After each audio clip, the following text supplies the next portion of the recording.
Bab 121. Nama, CEO berbahaya penulis, Ni.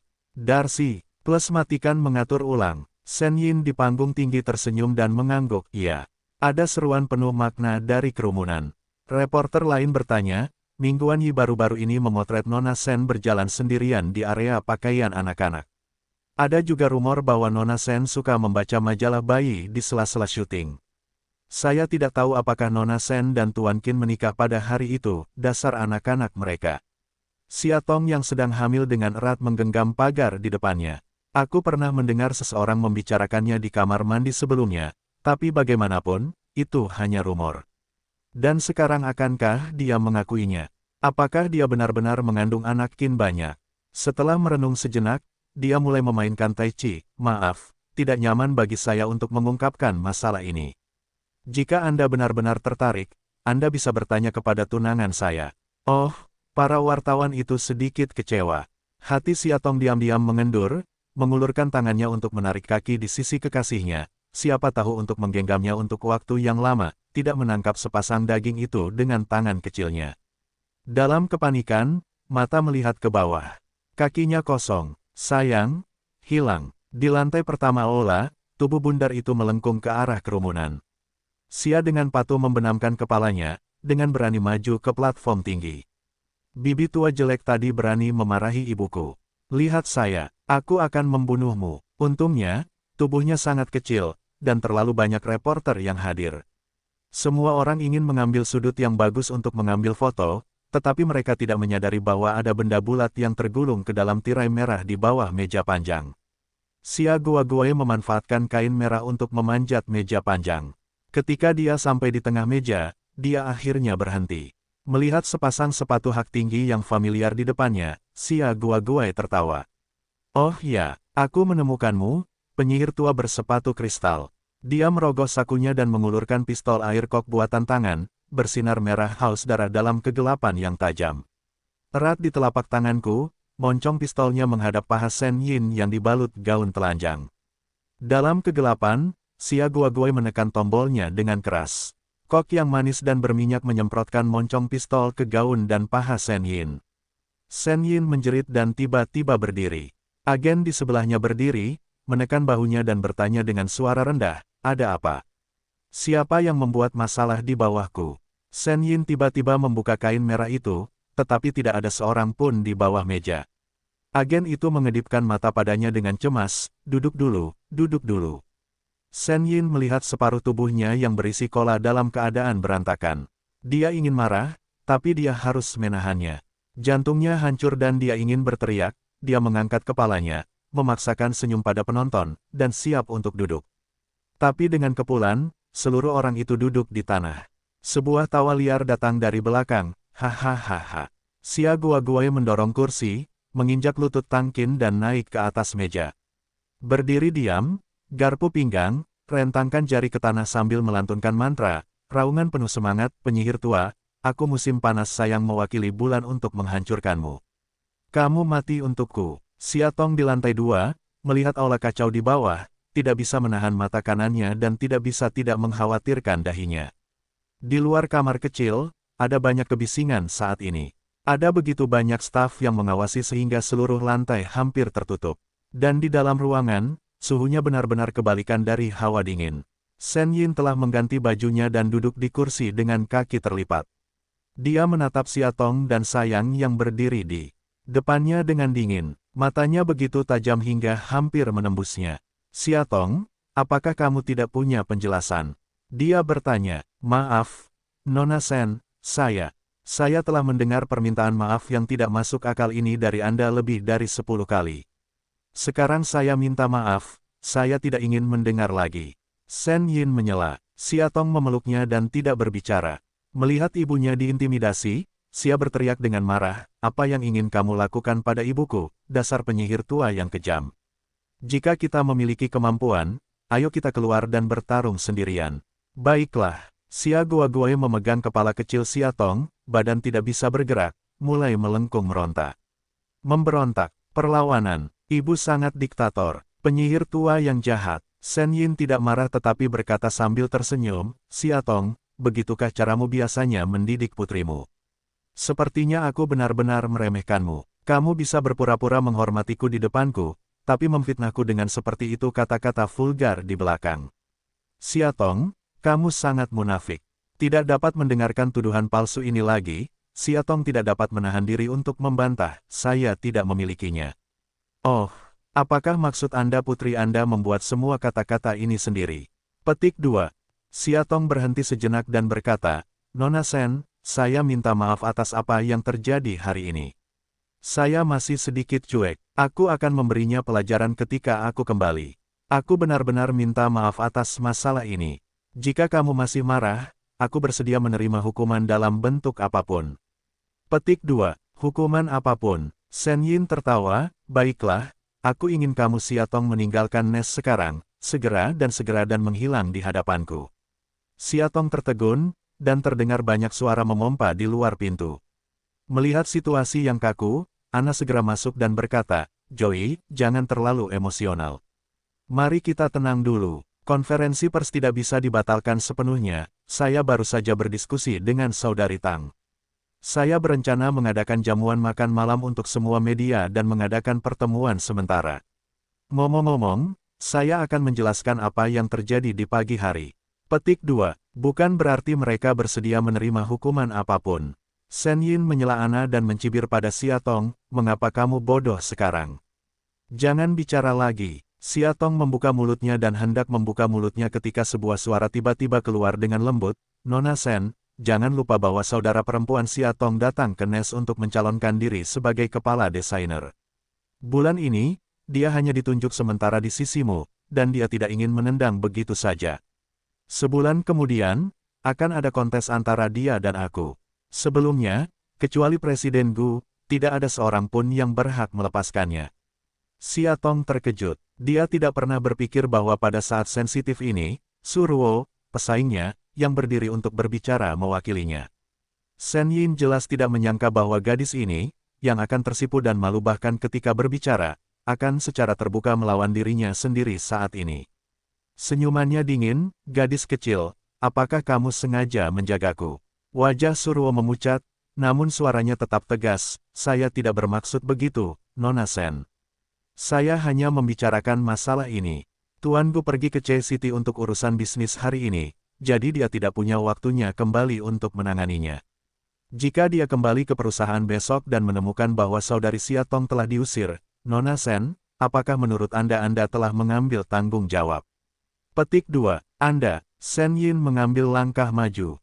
Siatong menarik Suruo ke belakangnya dan berkata dengan suara rendah, terima kasih. Suruo menjepit telapak tangannya dan memberinya dorongan. Di belakangnya terdengar beberapa tepuk tangan yang jelas, dalam. Situasi tegang ini, sangat tiba-tiba. Siatong berbalik, tapi itu Mina. Mengenakan jaket kulit hitam dan rompi, dada montok terangkat, dan celana dalam pinggang ramping dikunci rapat. Terlihat pang dan seksi. Dia bersandar di pintu dan melihat ke arah segala sesuatu di kamar kecil sambil tersenyum, santai dan sinis, sedih sekali melihat kenyataan dalam kesulitan. Ini sangat menyentuh. Aku hanya tidak tahu siapa rubah pintar, siapa kelinci putih palsu yang bertopeng, dan siapa macan kertas yang bertopeng.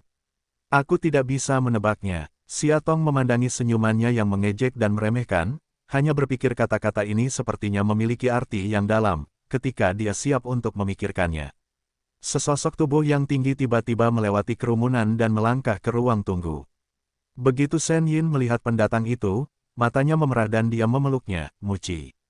Petik 2. Apa yang terjadi? Qin Mucai menutupi lengan Sen Yin dengan satu tangan dan merobeknya tanpa meninggalkan jejak apapun.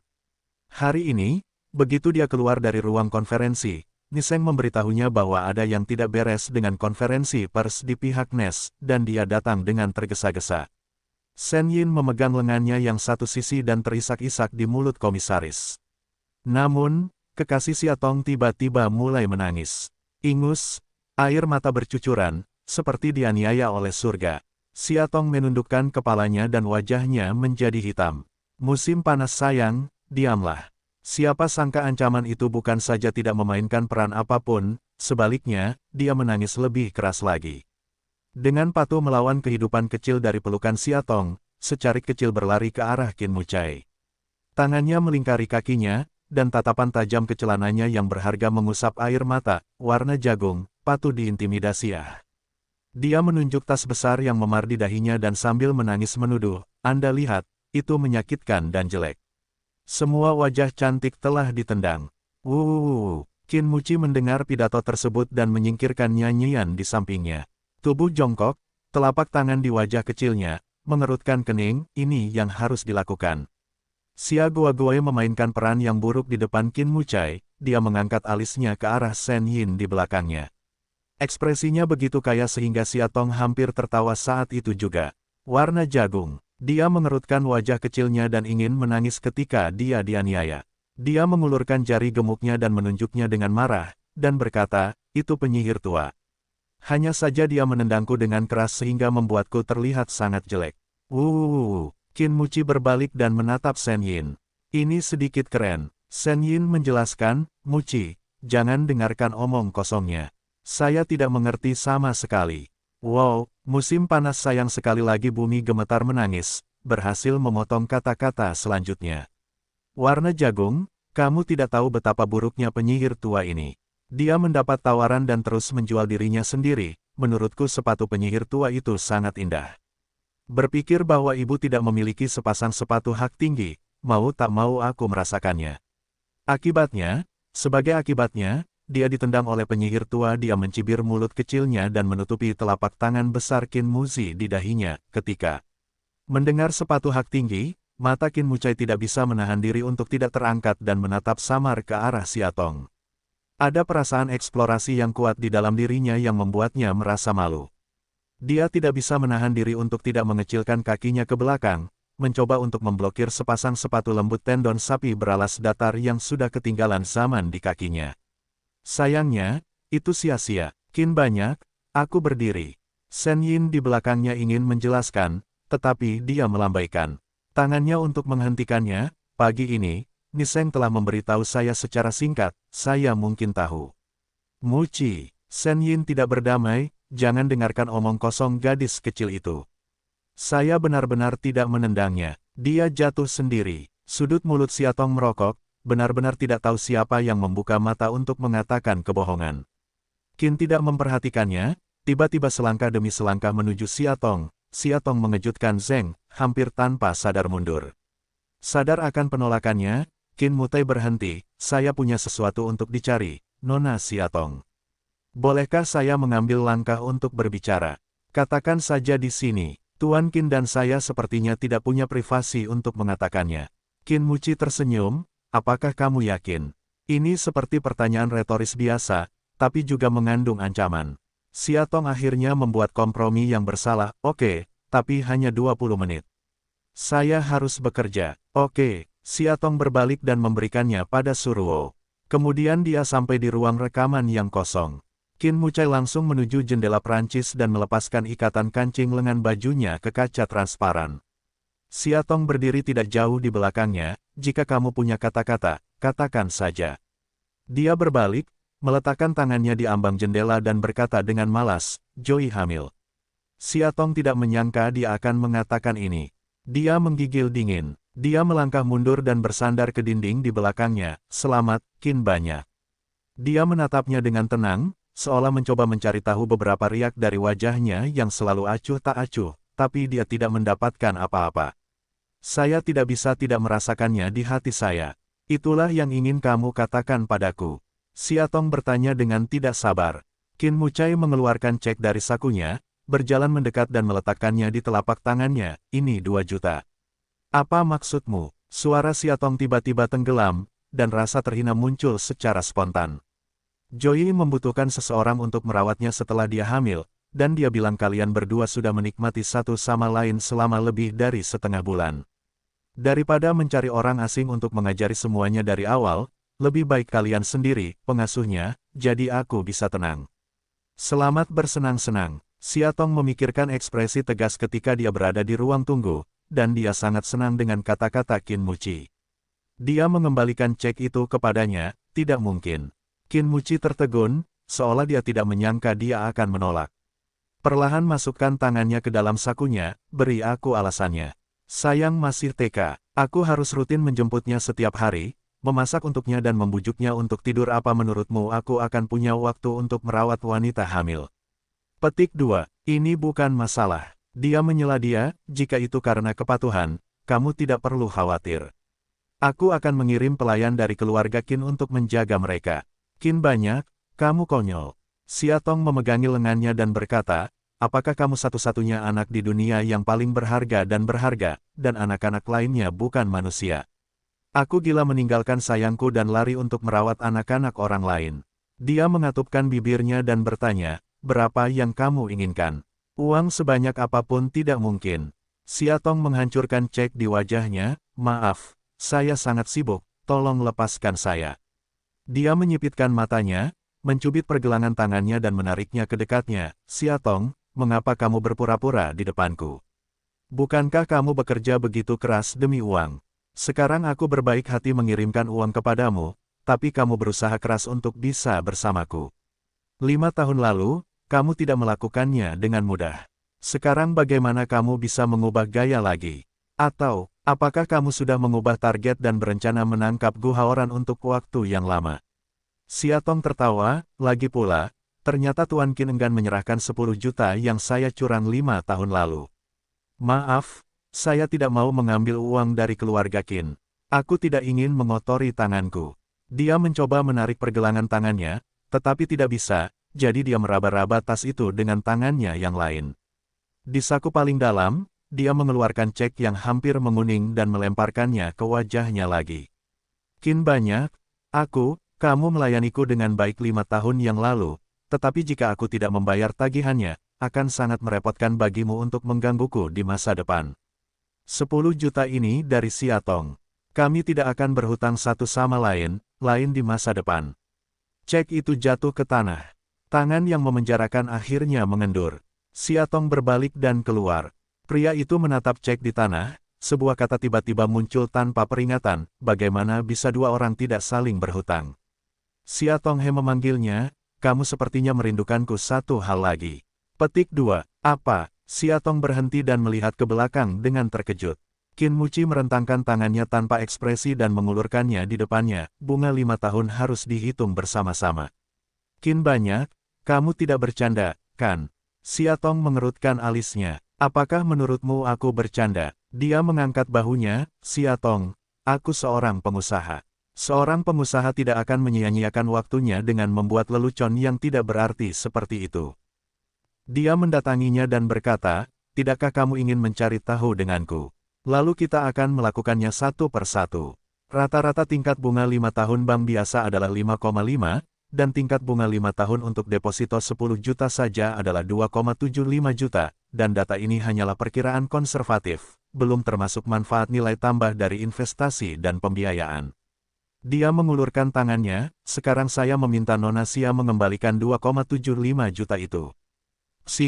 Xiatong berbalik dan tidak mau memperhatikan. Namun dia dengan santai berkata, jika Nona Xia menganggap saya bercanda, maka pengacara saya akan mengirimkan surat pengacara ke Nes besok, dan akhirnya saya harus menemuinya di pengadilan.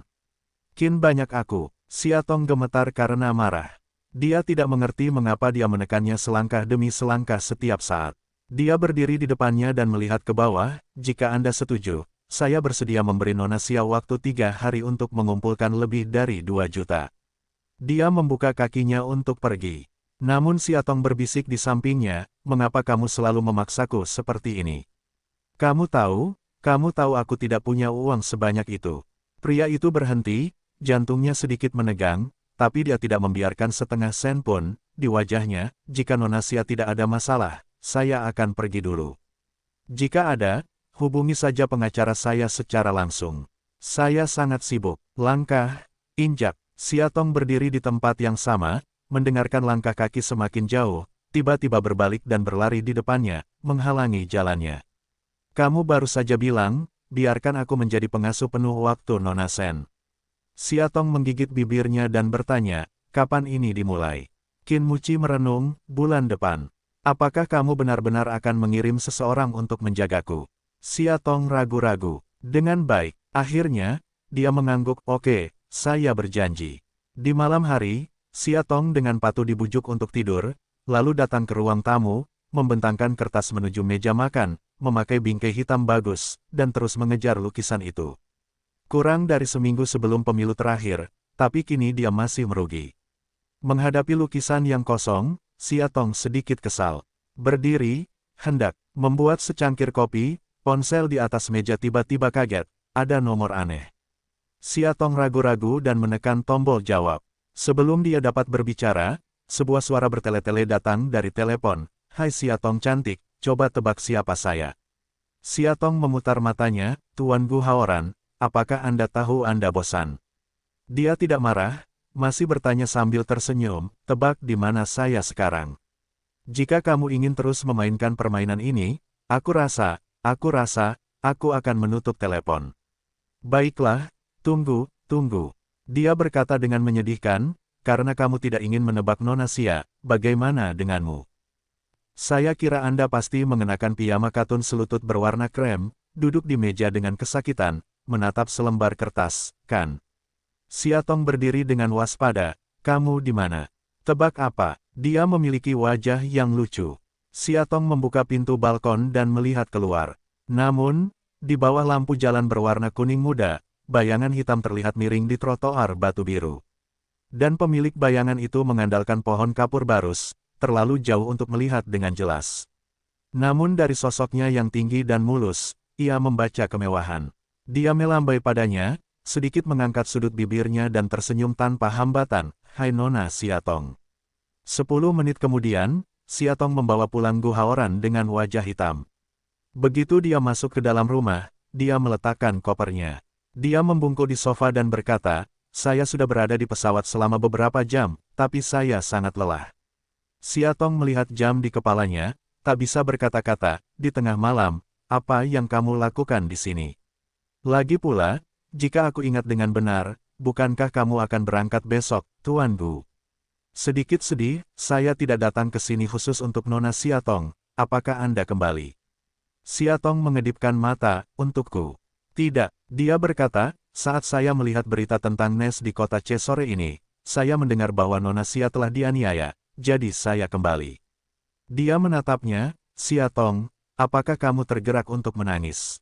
Xia Tong memandangnya mengenakan sepasang sepatu berdebu, yang jelas-jelas ternoda lumpur, menuju ke sofa, gosok, mau tak mau berkata dengan dingin, ya, aku benar-benar ingin menangis.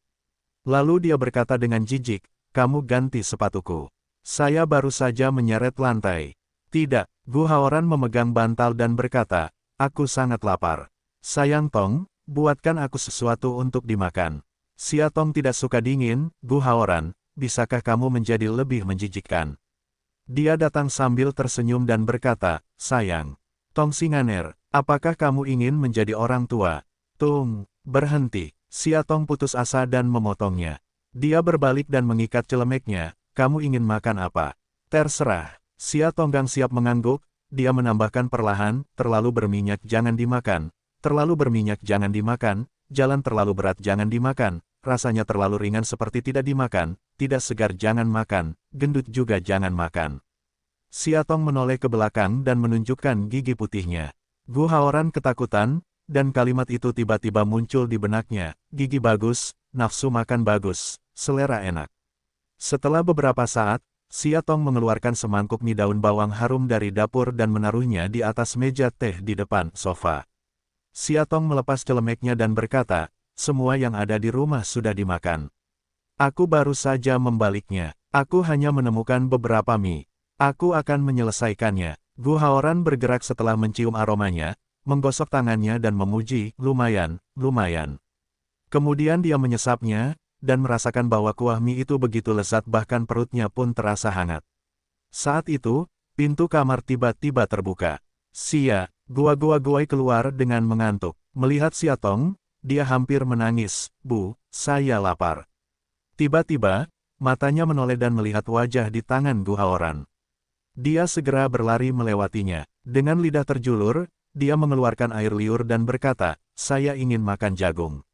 Gu Haoran segera memeluk wajahnya dan mengangkat alisnya dengan penuh kemenangan, ini adalah mie cinta yang diberikan ibumu kepadaku.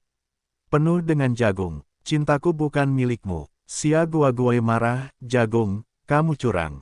Yang paling disayangi ibu adalah sayang, bukan kamu.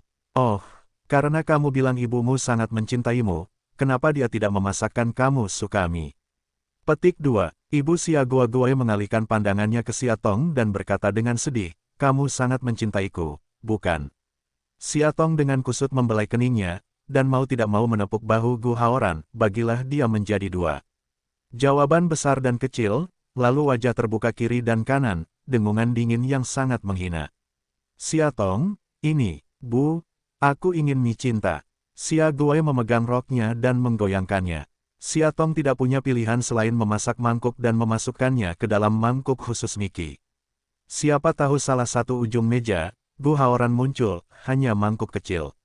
Kemudian dia memandang Taipan Haikounya dan berkata dengan nada meremehkan, nak, ibumu jelas lebih mencintaiku daripada kamu.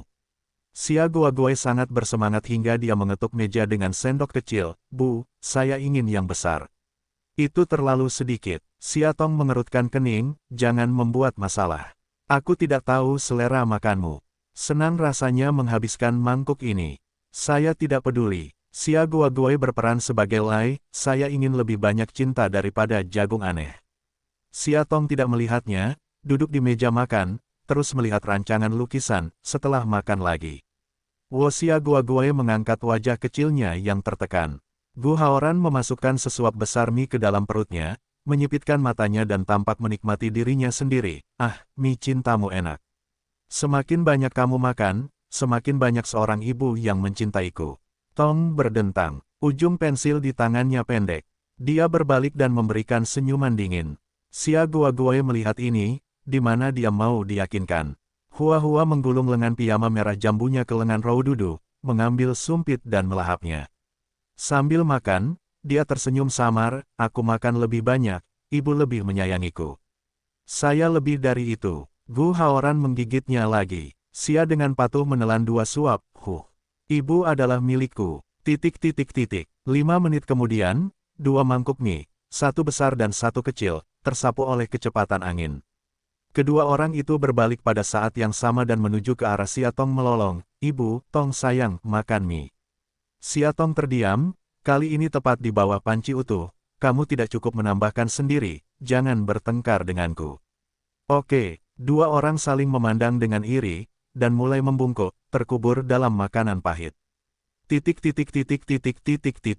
Setengah jam kemudian, ada 2 sosok bulat lagi di sofa ruang tamu. Gu Haoran sedang berbaring di sofa. Perutnya penuh dan dia tidak bisa bicara. Xia Guoguai tidur tengkurap dan mendengus dari waktu ke waktu. Xia Tong kembali ke dapur dan dengan tenang membersihkan piring dan piring serta mencuci panci. Ketika dia keluar, Xia Guoguai tiba-tiba berkata dengan air mata berlinang, Bu, aku merasa mual. Oh, Gu Haoran, yang dibantal olehnya, secara intuitif merasa tidak enak dan secara naluriah ingin mendorong bola kecil itu menjauh, tetapi ternyata sudah terlambat. Hanya terdengar, wow, perutnya akan lebih dari sekedar genangan benda tak dikenal yang berbau busuk. Xia Guoguai dengan sabar memuntahkannya, lalu berguling ke bawah dan berkata kepada Gu Haoran sambil tersenyum, jagung, aku sudah memberimu semua cintaku. Kamu sangat tersentuh. Xia Tong ternganga melihat pemandangan di depannya. Setengah detik kemudian, dia akhirnya tertawa terbahak-bahak. Hahaha. Gu Haoran harus mengakui bahwa ini adalah pengalaman paling memalukan dalam hidupnya. Bencana yang baru saja terjadi, bagi dia yang punya kebiasaan kebersihan, bisa disebut top dunia. Sampai keluar dari kamar mandi, Xia Tong masih di tempatnya sambil tersenyum bahagia. Apakah itu lucu? Gu Haoran menarik kaus merah jambunya. Tidak lucu, tidak lucu. Xia Tong menutup mulutnya dan mengatakan sesuatu untuk menyangkal, tapi dia sangat senang. Matanya memandangnya dari atas ke bawah, dan mengangguk, lumayan, gaunku cukup cocok untukmu. Kaos berwarna pink ini merupakan hadiah dari Xia Tong yang mengikuti undian pusat perbelanjaan beberapa waktu lalu. Karena ukurannya rata-rata, lebih besar dari kaos biasa. Xia Tong biasanya memakainya sebagai piyama, tapi cocok dipakai di Gu Haoran. Itu hanya menonjolkan garis halusnya dengan sempurna. Hanya, Xia Tong menutup mulutnya dan terus merasa sangat bahagia. Hanya saja kegiatan ini diadakan oleh salah satu brand celana dalam, sehingga terdapat iklan besar di tengah-tengah pakaian tersebut, celana dalam merek XX. sebagai seorang wanita, pasti bagus sekali. Gu Haoran mengikuti matanya untuk melihat ke bawah, dadanya runtuh, jangan lihat. Oke, jangan lihat, jangan lihat. Xia Tong pergi ke kamar mandi dan berkata, sebaiknya aku membantumu mencuci pakaianmu dulu, kalau tidak Tuan Gu harus tinggal di rumah kami sepanjang hari besok. Petik 2. Gu Haoran mendengus dan pergi ke ruang tamu. Melihat Xia Guoguai sedang menonton kartun itu, dia berkata lagi, apa yang kamu lihat? Xia Guoguai hanya melihat ketertarikannya. Dia tidak mau menjawab sama sekali. Dia baru saja melontarkan dua kata dengan singkat, domba, serigala. Oh, itu. Gu Haoran mengangkat kakinya dan berkata dengan santai, kartun ini dibuat oleh masyarakat jagung. Dan, dia merendahkan suaranya, dan ada yang keenam yang hanya dijual tahun depan. Nafsu makan Xia Guoguai berhasil dihentikan, dan matanya berbinar, benarkah? Yah, Suai Suo, aku ingin melihatnya. Xia dengan patuh menyanjung. Kalau begitu, kamu harus menjawab pertanyaan tentang jagung terlebih dahulu, dan jagung itu akan menunjukkannya kepadamu. Apakah ibumu lebih mencintaimu, atau apakah dia lebih menyukai jagung? Gu Haoran selalu prihatin dengan masalah ini. Suka jagung. Tahu cara mengikuti tren koran anak-anak adalah koran anak-anak yang baik, musim panas sayang mata yang tulus. Baiklah, Gu Haoran mengangguk, jelas sangat puas dengan jawabannya, apakah kamu suka jagung, atau kamu lebih mencintai ibu? Suka jagung. Xia Guoguai membuka matanya untuk berbohong, dan takut dia tidak akan mempercayainya.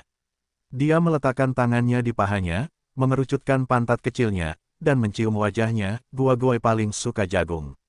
Anak-anak bisa diajar. Gu Haoran menepuk kepalanya sambil tersenyum. Jagung, domba yang baik dan serigala. Xia Guoguai mengingatkanku. Oh, itu. Gu Haoran dengan polosnya tersenyum padanya dan mengangkat bahunya, baru tahun depan terdaftar. Akan kutunjukkan padamu kalau begitu. Air mata patuh musim panas mengalir, tuduhan marah, jagung kamu curang. Xia Tong mencuci pakaian siap untuk dibawa ke balkon matahari, hanya melihat dua sarang besar dan kecil sosok tertawa di sofa, mau tak mau sedikit terkejut.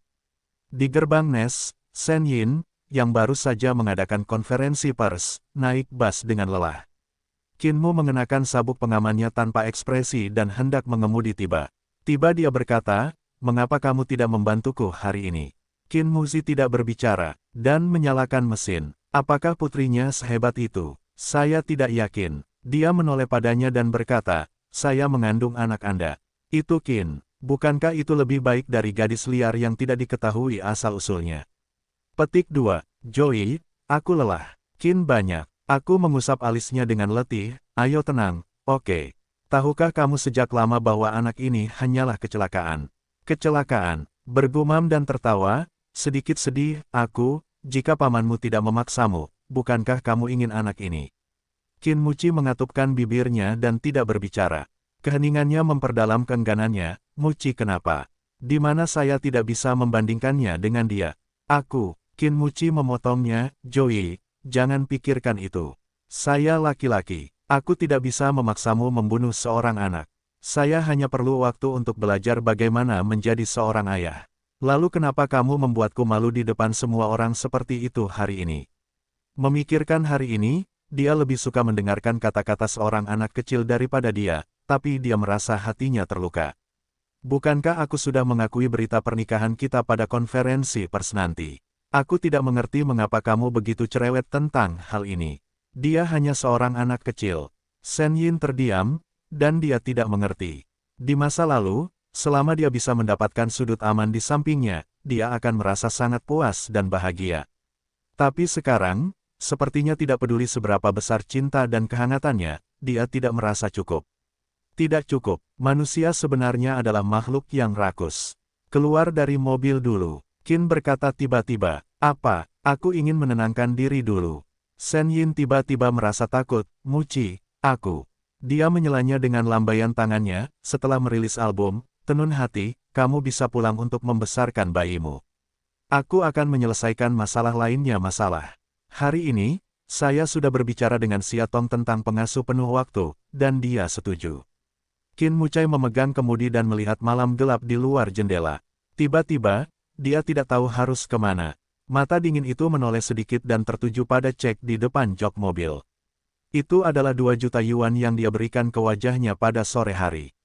Pria itu mengulurkan tangan dan memegangnya di telapak tangannya. Putar kemudi dan kendarai ke arah lain pagi-pagi sekali. Ketika Siatong menyelesaikan lukisannya, dia menemukan bahwa Xia Guoguai dan Gu Haoran sudah tidur. 2 orang miring 7 besar 8 berbaring di sofa, musim panas yang indah, kaki kecil yang lembut ya anak bahkan menyodok hidung Gu Haoran.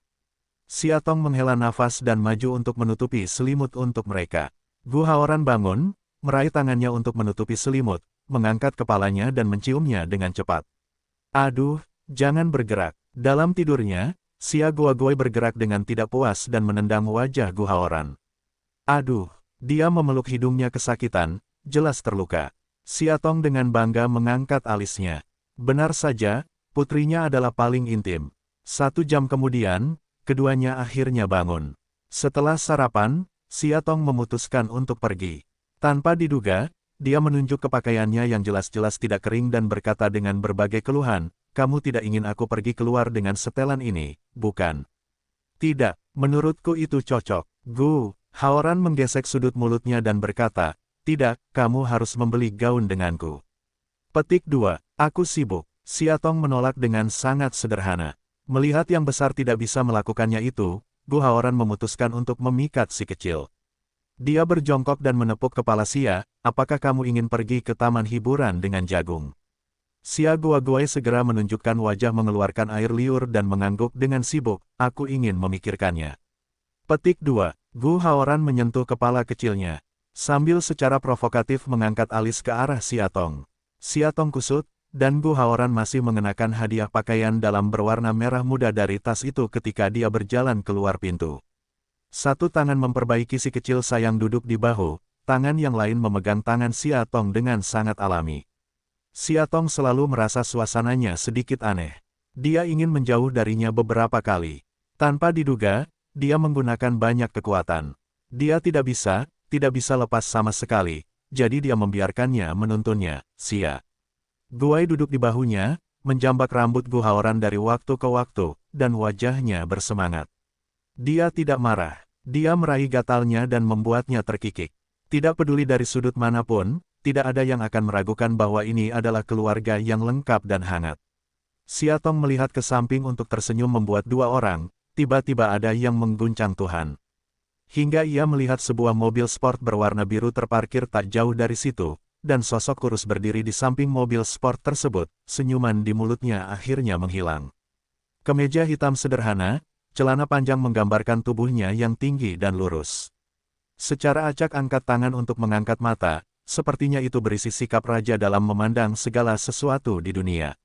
Selain Qin, siapa lagi yang bisa melakukannya? Dia berdiri tidak jauh, mata biru tua tenang dalam, sepertinya tidak memiliki ekspresi. Namun tak sulit melihat keangkuhan hatinya dari bibir rapatnya. Gu Haoran juga melihatnya dan mengambil langkah kecil, tapi itu hanya sekejap, dan dia segera pulih seperti biasa. Terus memimpin Siatong keluar, lewat, Qin Muci tiba-tiba menariknya, "Saya ingin berbicara dengan Anda." Siatong berhenti dan berkata, "Sudah waktunya untuk berbicara.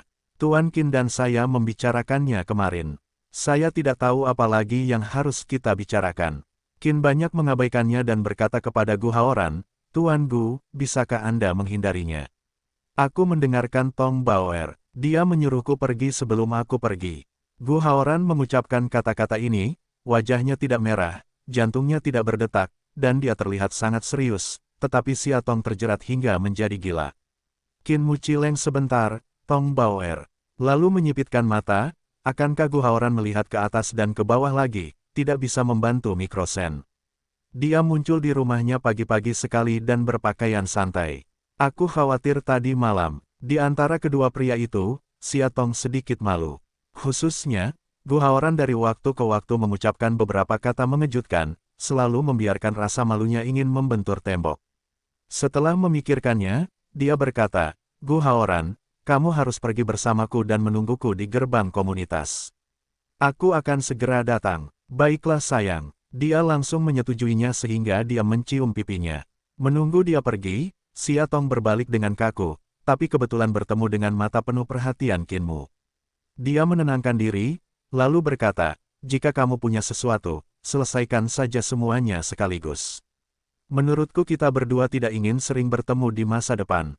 Dia menyerahkan cek itu padanya, yang dia pegang sepanjang malam. Kamu lupa mengambilnya kemarin. Siatong mengangkat matanya dan berkata dengan sinis, sama-sama, Musao.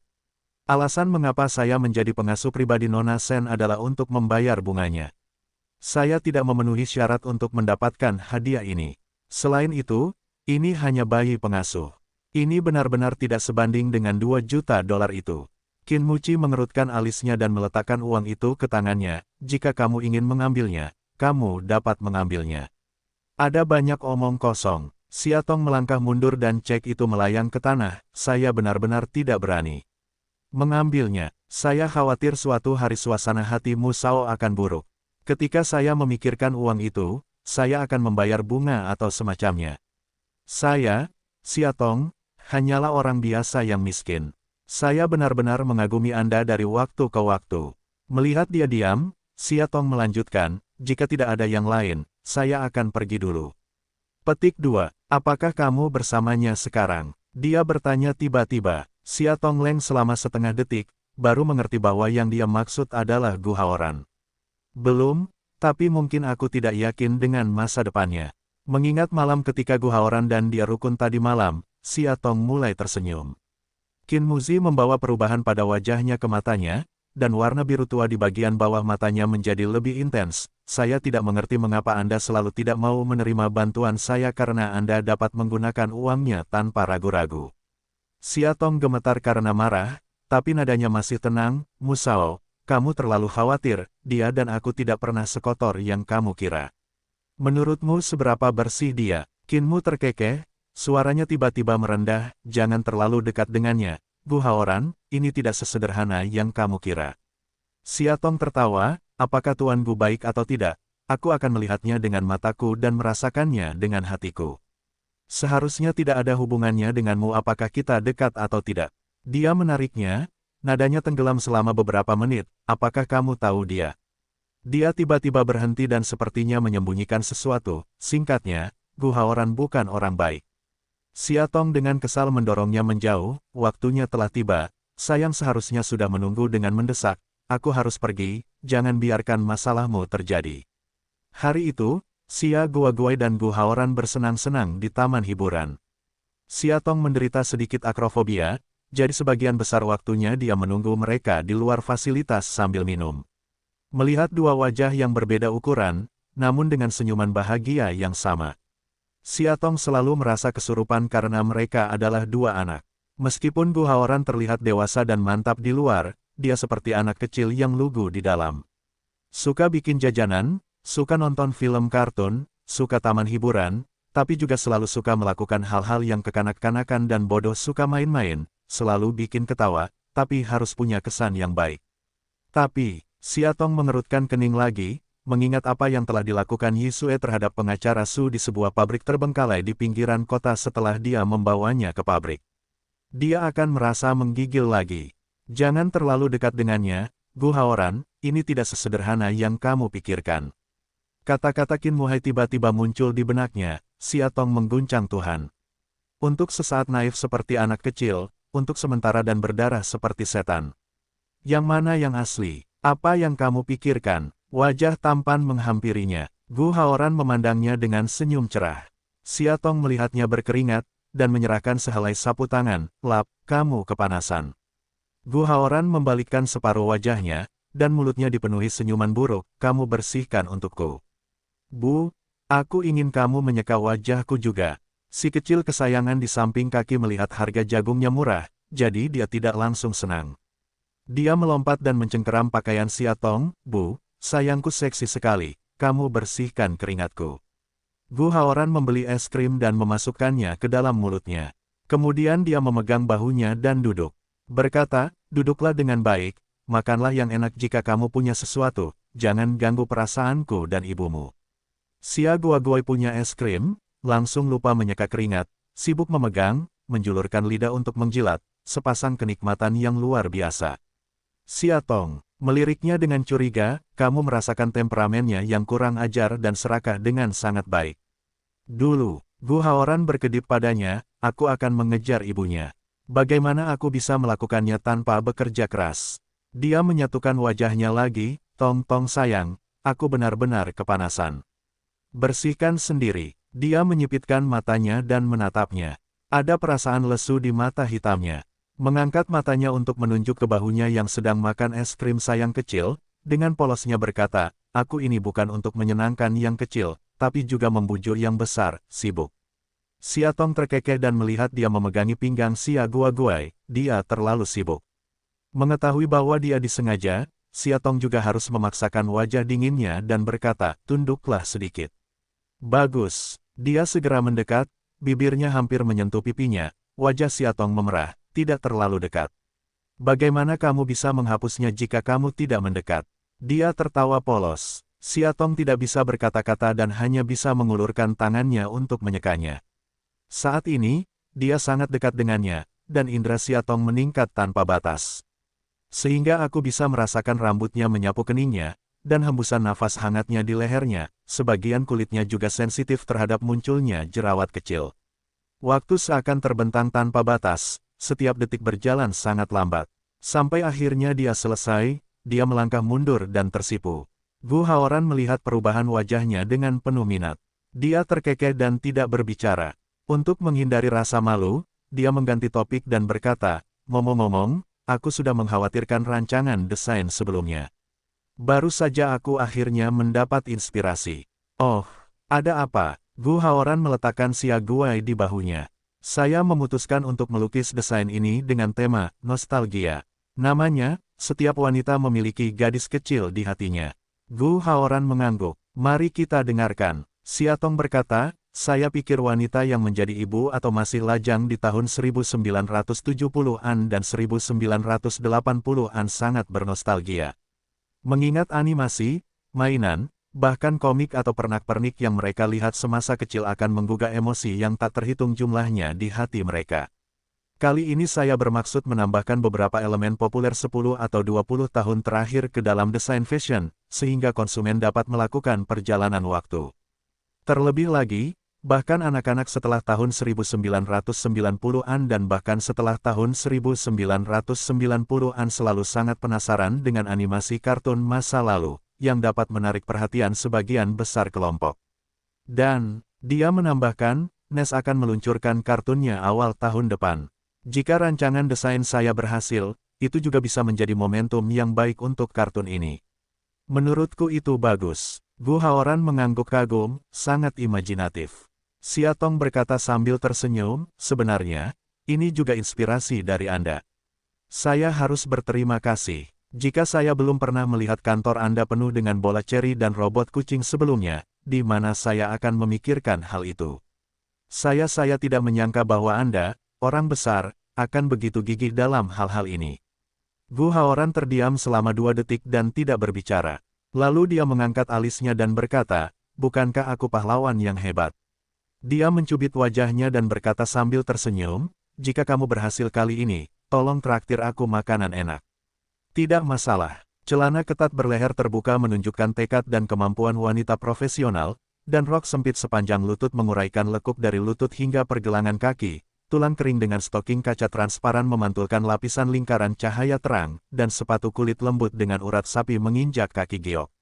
Menghadapi dirinya di cermin, Sia Tong sangat puas. Hari ini adalah pertarungan paling krusial untuk memutuskan apakah dia bisa terus bertahan di NES. Dia tidak boleh kalah. Kurang dari jam 8 ketika saya tiba di perusahaan dengan Bas, tetapi hari ini ketika Sia Tong masuk ke aula NES, dia merasa suasananya tidak tepat.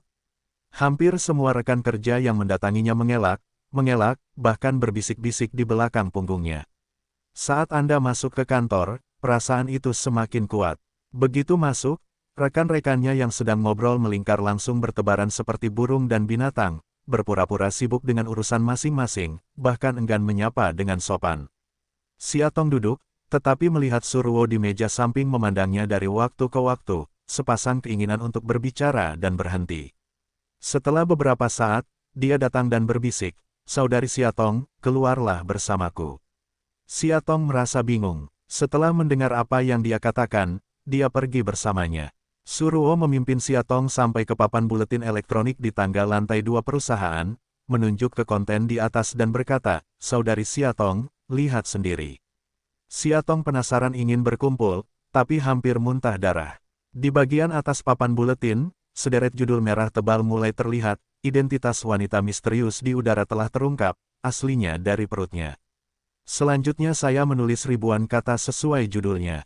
Isi umumnya adalah bahwa seorang wanita bermarga X dari perusahaan tersebut sebenarnya berkolusi dengan Presiden Gu Haoran beberapa tahun yang lalu, dan memiliki pernikahan embun yang terus-menerus berantakan. Akibatnya nih, X hamil, namun ditinggalkan dan harus pergi jauh.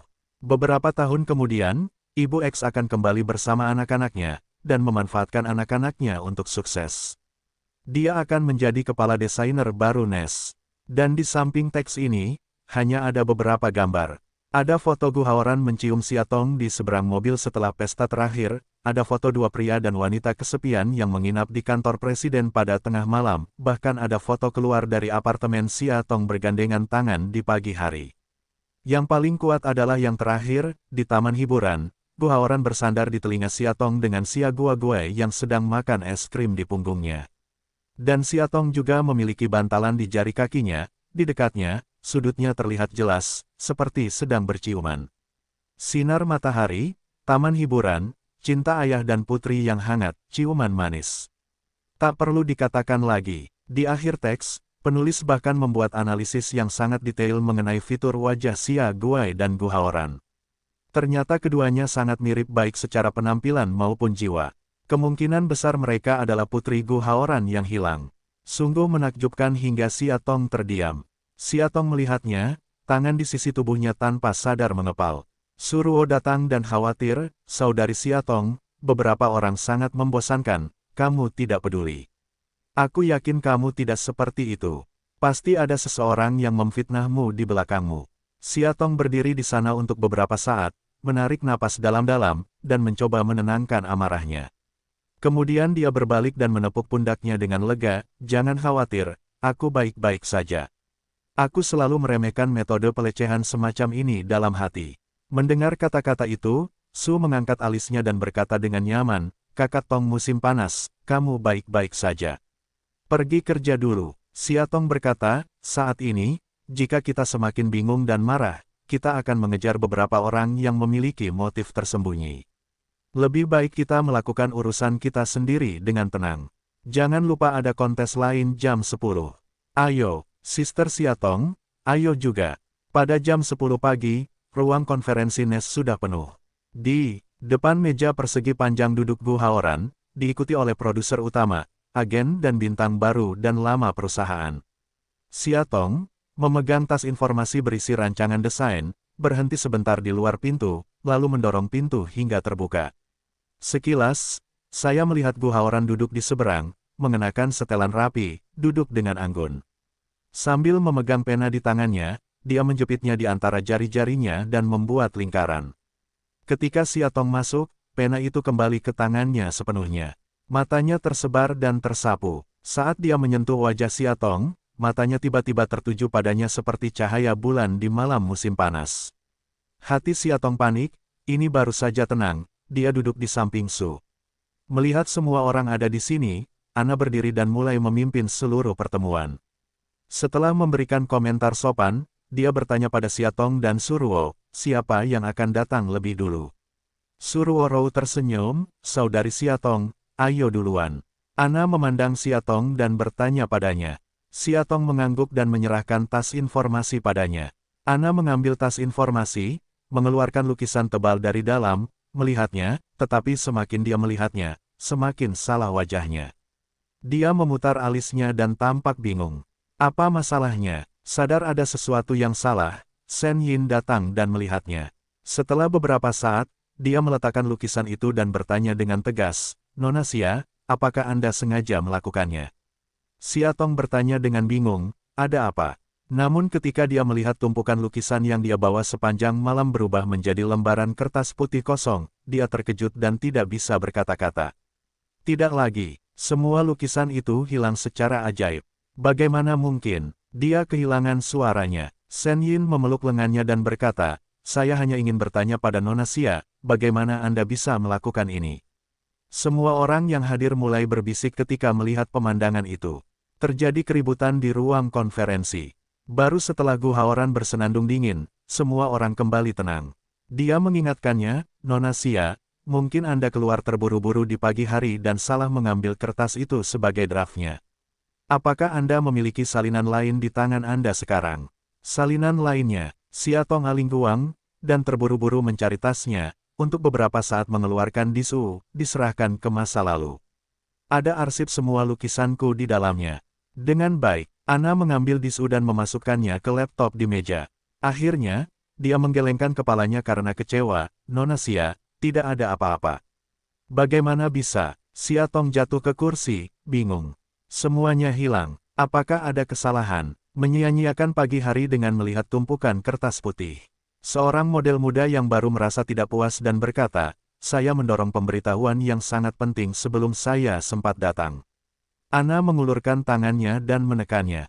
Dia berkata pelan, karena lukisan Nona Xia tidak tersedia untuk saat ini, mari kita lihat lukisan Nona Su dulu. Nona Xia akan menemukan lukisan itu nanti dan memberikannya kepadaku sendiri. Xia Tong mengangguk, memegang sudut meja dengan tangan pucat. Suruo menyerahkan tas informasi di tangannya, tolong, saudari Ana. Ana mengangguk padanya dan mengambil lukisan itu. Disu dimasukkan ke dalam notebook, dan proyektor besar segera menampilkan gambar yang indah. Begitu foto itu keluar, pemandangan itu dipenuhi dengan kekaguman. Xia Tong menundukkan kepalanya, begitu tertekan hingga dia tidak ingin mengangkat matanya. Gu Haoran mengangkat matanya. Ketika dia melihat pekerjaan di proyektor, penanya tiba-tiba kehilangan kekuatannya dan jatuh ke tanah. Ternyata, Suruo sedikit meluruskan rambutnya, pergi ke depan meja konferensi, mengambil mikrofon dan memperkenalkan dirinya. Namanya perjalanan waktu. Dalam desain ini, saya dengan berani mengadopsi elemen-elemen populer yang tersebar luas lebih dari 10 tahun yang lalu atau bahkan lebih dari 20 tahun yang lalu. Xia Tong menunduk dan mendengarkan suara di telinganya. Dia hanya merasa sangat familiar dengan apa yang dia bicarakan. Dia hampir kaget. Dia tiba-tiba mengangkat kepalanya. Saat matanya menyentuh layar penuh lukisan itu, dia tiba-tiba kehilangan fokus. Jadi itu lukisan yang hilang. Bagaimana bisa tiba-tiba muncul di tangan Suruo dan menjadi karyanya? Apa masalahnya? Otak masih berdengung, tapi aksinya selangkah lebih maju.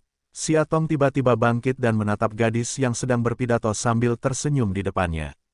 Dia kehilangan suaranya dan berkata, Suruo, ada apa?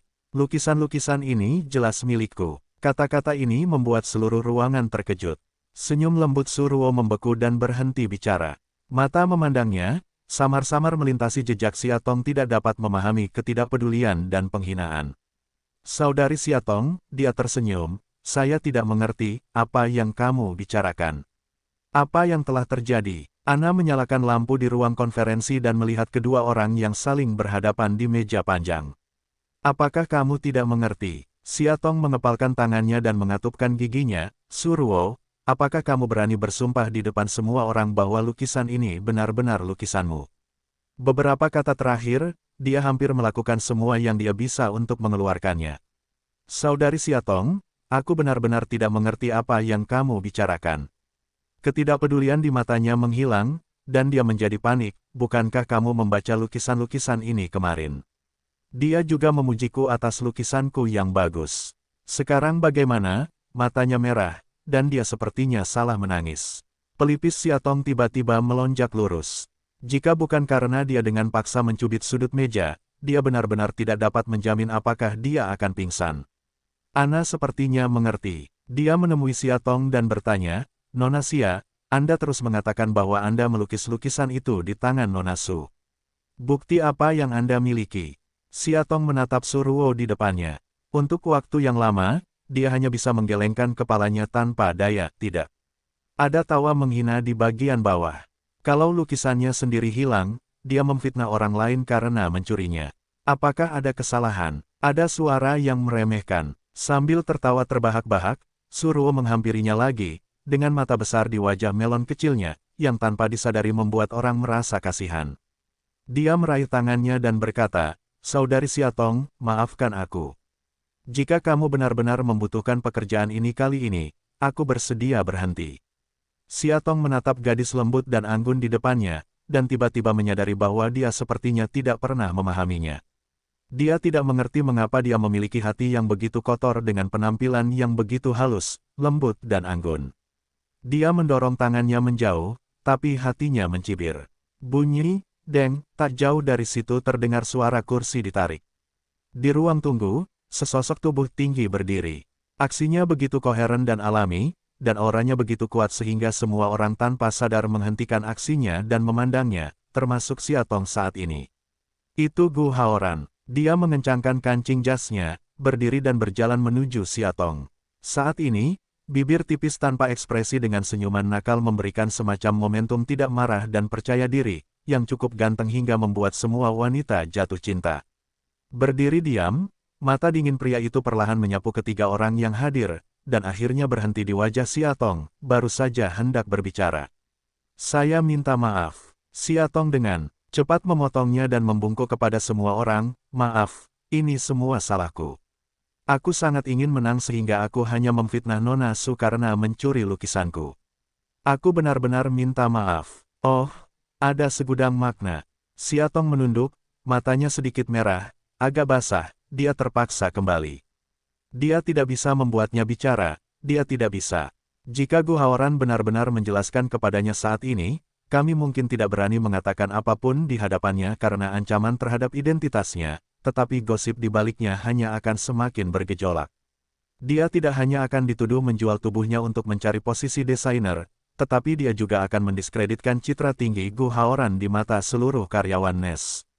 Dia tidak bisa melibatkannya, tidak akan pernah. Setelah membungkuk, Siatong tidak memiliki wajah untuk diam sejenak, berbalik dan berjalan menuju pintu. Gu Haoran ingin memeluknya, tapi sudah terlambat.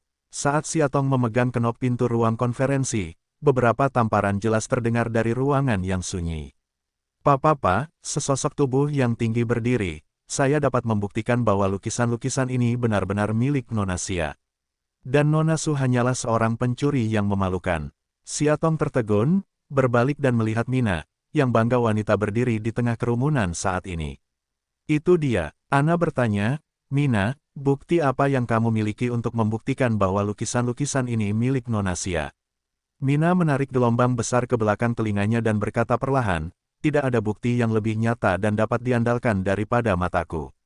Karena aku melihat dengan mataku sendiri bahwa Nona Su memanfaatkan perlengkapan Nona Xia yang kosong di kamar mandi untuk mengganti tas informasi, dan udis di tasnya.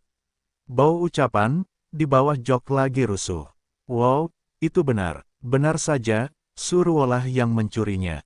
Tapi menurutku Su tidak seperti itu. Dia lembut dan baik kepada rekan-rekannya.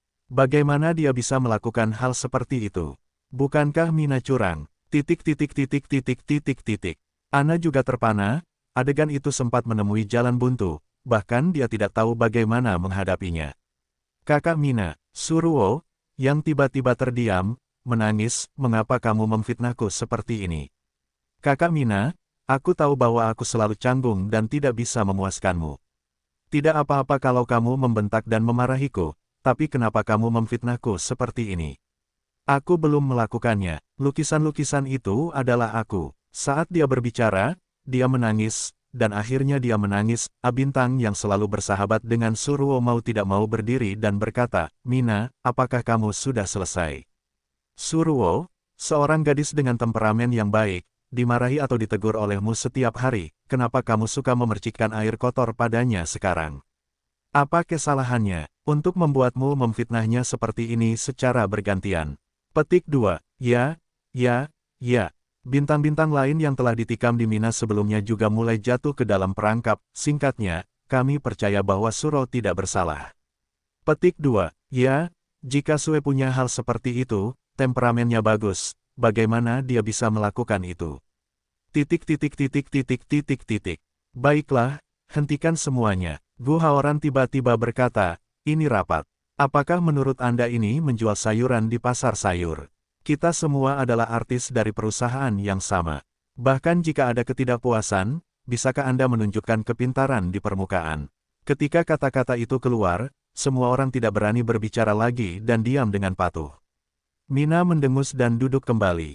Gu Haoran melanjutkan, saya sangat tidak puas dengan semua yang terjadi hari ini. Mengenai siapa yang mencuri lukisan siapa, saya rasa saya tidak perlu mengatakan lebih banyak. Setiap orang memiliki gagasan yang jelas, banyak terlibat dalam putaran kedua ini. Karena, juri terakhir adalah Shen Yin, terserah padanya untuk memutuskan siapa pemenangnya.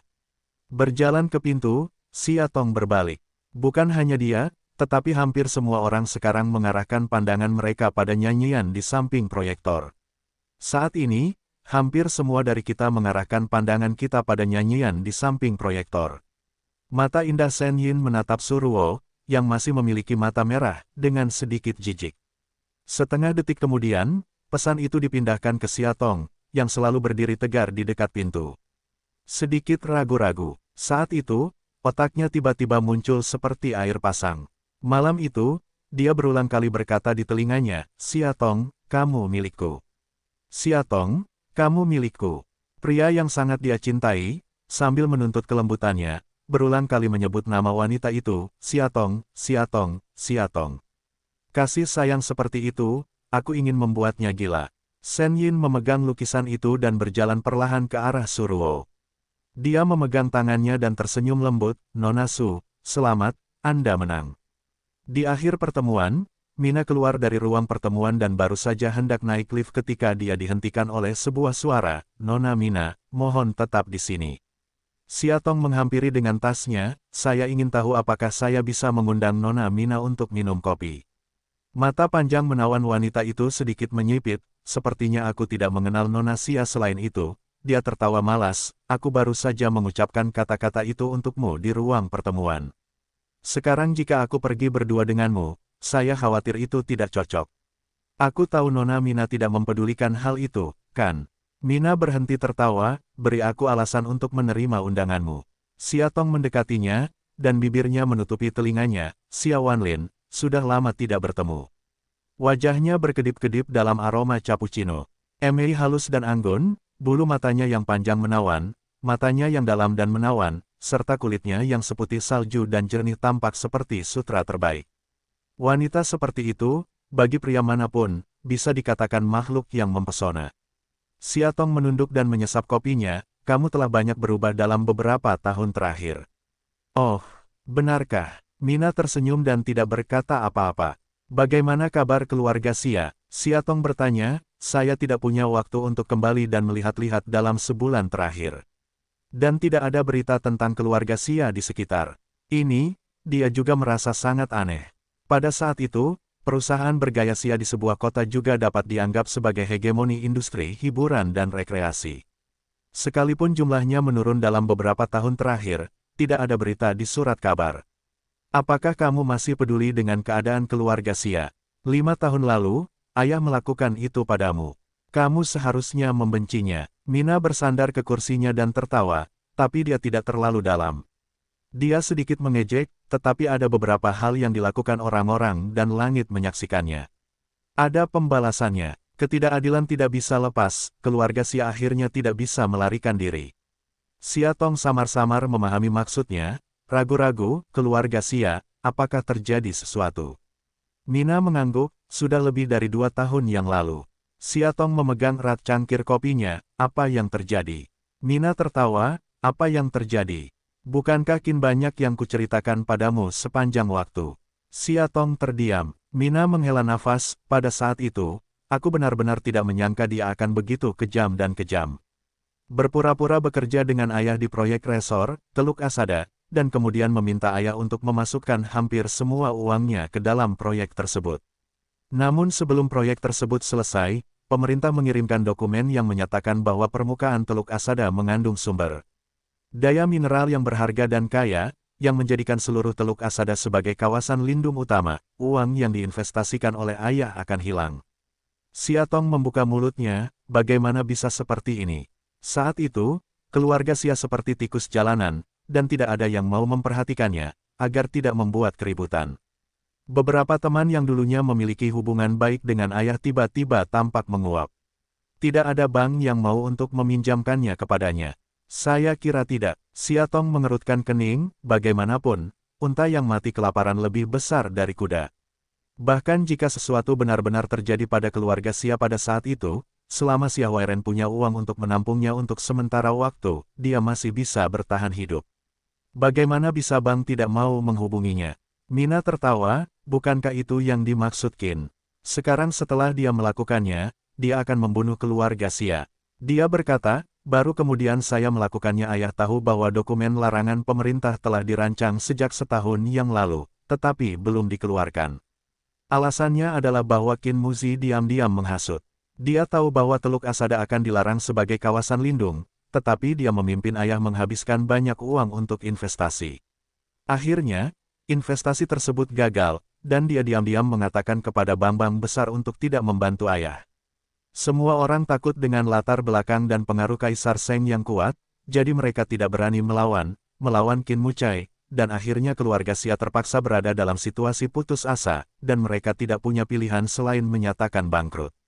Mina ingin minum kopi. Dia mengambil cangkirnya dan mendapati tangannya gemetar hebat. Dia mengambilnya dengan kedua tangan, tapi masih tidak bisa memegangnya. Dia meletakkannya begitu saja. Xia Tong bingung, mengapa? Mengapa dia harus memaksa keluarga Xia gulung tikar? Untuk seorang wanita, kata Mina sambil tersenyum, apakah kamu percaya? Wanita, Xia Tong mengepalkan sendok kopinya, samar-samar menebak semuanya, apakah Lin Manru? Ya, dia menundukkan kepalanya, seolah menertawakan dirinya sendiri atau menyindir, baru pada saat itulah aku menyadari bahwa keberadaan kita semua tidak sebaik wanita mati dalam pikirannya. Namun, dia cukup sabar. Dia sudah lama berada dalam kegelapan sebelumnya. Dalam 2 tahun pertama, dia bergaul dengan sangat bahagia dengan ayahnya dan memberinya beberapa bisnis besar untuk dilakukan. Jika tidak, dia tidak akan terlalu mempercayainya sehingga dia mudah tertipu dalam akhir. Lin Manru Xia Tong Zeng berlari, setelah bertahun-tahun berlalu, dia masih tidak bisa melupakannya. Bahkan cukup dalam, apakah Anda lebih suka mengorbankan penghidupan ribuan rakyat Xia untuk dikuburkan bersamanya? Xia Wanlin, Xia Tong menundukkan kepalanya dan menanyakan pertanyaan yang sudah lama ingin dia tanyakan, apakah kematian Lin Manru benar-benar disebabkan olehmu? Dia bersandar, jika aku bilang tidak, apakah kamu percaya? Xia Tong mengangguk, saya percaya. Mina tercengang, mengapa kamu begitu percaya padaku? Maksudnya mengerucutkan bibir, antara aku dan kamu, sepertinya tidak cukup baik untuk saling percaya tanpa syarat. Xia Tong menunduk dan mengaduk kopinya, saya tidak tahu, tapi selalu ada intuisi bahwa Anda tidak melakukannya. Terlebih lagi, orang dahulu tidak mengatakan bahwa orang baik ketika mereka sekarat. Selain itu, sesuatu telah terjadi pada keluarga Xia. Kamu tidak perlu berbohong padaku sekarang. Mina tertawa, aku tidak tahu kenapa, 5 tahun lalu aku membencimu, tapi sekarang aku tiba-tiba menyadari bahwa kamu tampak seperti seorang sedikit menyenangkan. Saya anggap itu sebagai pujian. Xia Tong, dia mengaitkan jari-jarinya ke arahnya, dan semacam cahaya terang dan tak terduga muncul di matanya. Xia Tong ragu-ragu untuk mendekatinya. Ada satu hal yang belum kukatakan kepada siapapun, dan aku bahkan tidak tahu banyak tentang Qin. Aku, katanya, Xia Tong mengerutkan kening dan menjadi waspada karena kalimat ini. Itu, aku ragu Lin Manru tidak ada kematian sama sekali. Petik 2. Mungkin, dia masih hidup, di sudut yang kita tidak tahu.